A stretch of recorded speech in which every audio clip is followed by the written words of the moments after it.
Hello to all my dear viewers. Today in this video, I am going to explain Geography chapter number 6, which is dealing with the manufacturing industries. When we talk about manufacturing industries, it is so very clear that we are talking about the secondary sector. When we are talking about secondary sector, it means that here the large quantities of our raw materials are processed into more valuable products, and that is known as manufacturing, which means that a raw material like sugarcane can be converted into sugar, which is more valuable, more needed. Cotton can be converted into cloth, again a very finished product. Wood can be converted into paper, again a very useful product. Iron ore can be converted into iron. So, this is known as manufacturing. You can think of many more examples as well, means where raw material is converted into much valuable product, that is known as manufacturing. It is said that manufacturing sector or manufacturing industries are actually the backbone of any country's economy, especially in our country also, because unemployment is there. Most of the people are dependent on agriculture, which means that they are disguisedly employed. We have learnt in economics also that if 5 people are required in that small farm of piece of farm to work, there are 7 people working. So, this means that 2 people are extra there. If 2 people are not there, if 2 people get a job in the nearby factory, then the production cannot be hampered. No impact will be there on the production. So, this means that they are disguisedly employed. So, if an industry comes up in a rural area, it will provide jobs to the people, which will help eradicate poverty and by providing them employment. Not only that, when an industry is set up in a rural and a tribal area or a backward area, then what happens? The social disparity is reduced. How this is possible? This is possible because in the interior of the areas of India, we find that people, there is lot of disparity related to rich or poor, or men and women, or depending upon different castes. Some people of the higher caste treat the lower caste people very badly. So, that kind of disparity exists in India, but only in the interior of the areas. So, if an industry is set up over that area, then those people will get a chance to mingle with each other. They will get a chance to know each other as a human being, instead of knowing each other on the basis of their caste or on the basis of their poverty or their richness. So, this way when they will know each other properly, that social disparity will be removed. That is what is happening when we students in the classroom we meet. When we are meeting, we are eating tiffins of everybody. We do not know who is of a lower caste, who is of a upper caste, who is very rich or who is very poor. It hardly matters. What matters is that human being that matters. What is his nature that matters. So, that is how when people are given a chance to mingle, they sit around, eat together, that social disparity is removed from the society. So, this way industries will help social disparity to be reduced to a lot of extent. And no doubt, the countries which have the power to finish their raw material, to the highest valuable product, that country will only be prosperous, because this means that it has highly qualified people, it has all kind of labor, it has all kind of latest technology, which means then only that country will be able to convert their raw material into wider variety of finished goods. Then only there will be more market. Suppose wider variety of finished goods means that suppose from a jute only gunny bags are manufactured, then how many people will buy gunny bags? Only those who have to do related with packing, isn't it? But if we convert jute into sandals or purses or carpets, okay, or mats or wall hangings, if we produce wider variety of finished goods, then only that particular raw material will have a higher value. A person will buy that material at in more amount, and this will make a country more prosperous. Next, if the manufacturing is more, which means that the extra surplus goods are being manufactured in a country, which means that the country is going to export it. When India can export its products to the foreign countries, it will earn more foreign exchange. Foreign exchange is valuable because Indian rupee has a very less value as compared to the dollar. So, the profit margin increases to a great extent when we export our items to the foreign countries. So, that is how manufacturing sector, if we develop our manufacturing sector very nicely, it will definitely have a strong backbone to our country's economy. Our country will be rich, it will be free from social disparity, it will be free from unemployment, it will get lot of money from foreign exchange.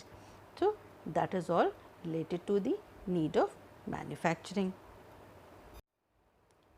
Next, we are talking about another important thing, which is that agriculture and industry are not exclusive of each other, they are not different from each other, they move hand in hand, they both progress together.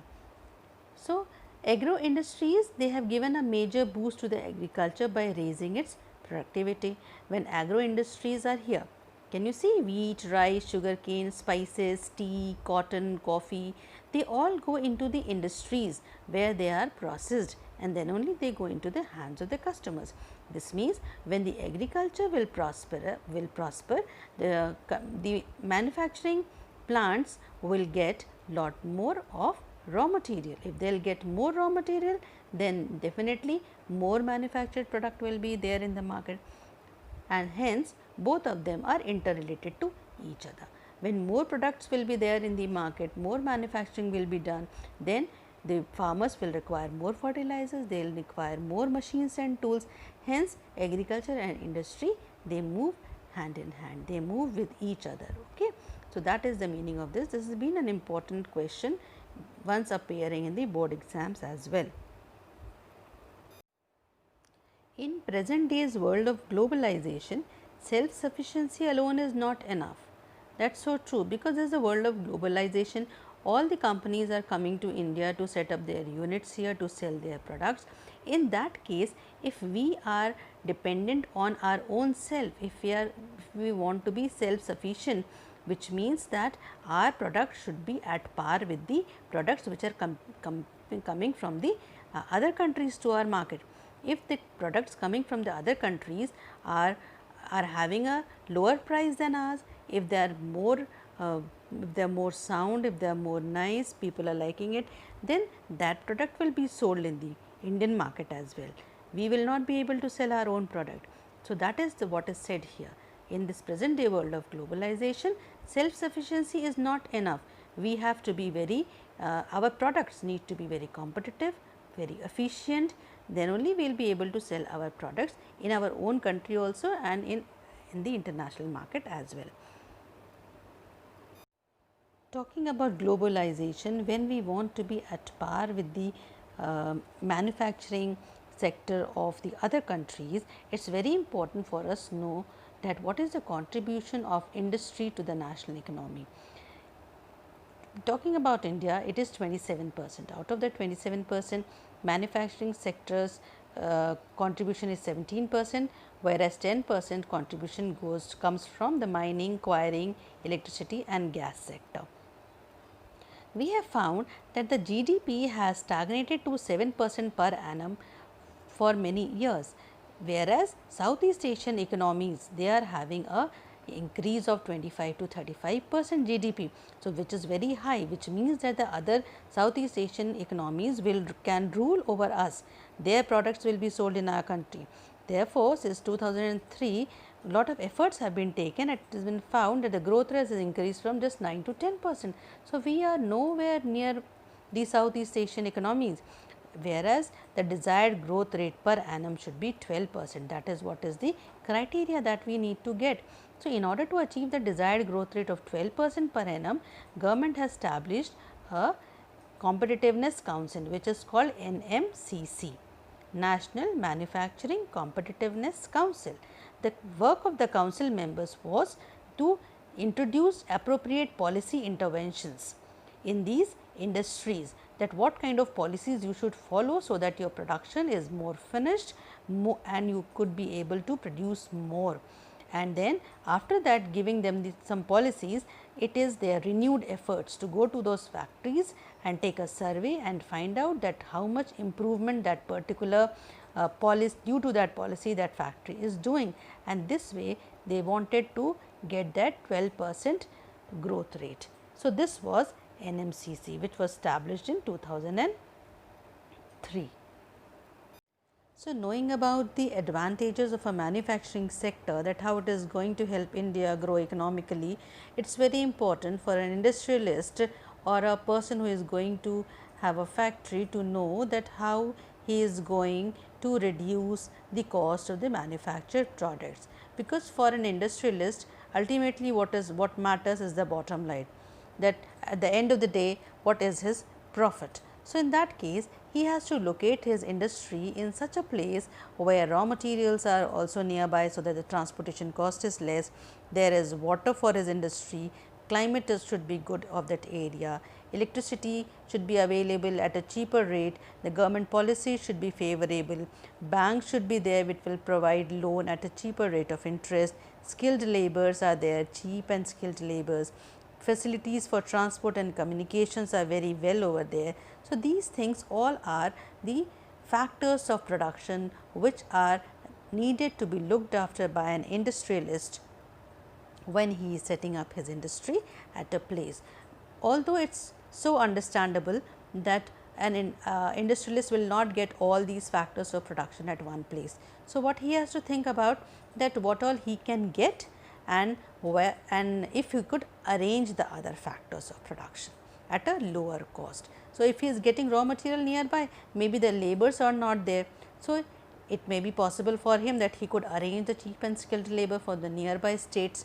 So, he should be able to arrange them if the things are not available. If he can do that, then only he can establish an industry. So, these are some of the factors which are required for a industry to be located in that particular area only, because ultimately the thing is the bottom line, that is what matters to a businessman. Let us talk about agglomeration economies. When a government set up an industry in an area which is a tribal and a backward area, suppose, okay, there the government has to build lot of high tension electricity lines, it has to build roads, it has to provide water facility to that factory. Suppose if we talk about Bhilai, the Bhilai steel plant, when it came up in Bhilai area, the area was only a tribal or a backward area which was considered to be all occupied by Chhattisgarhi tribal people.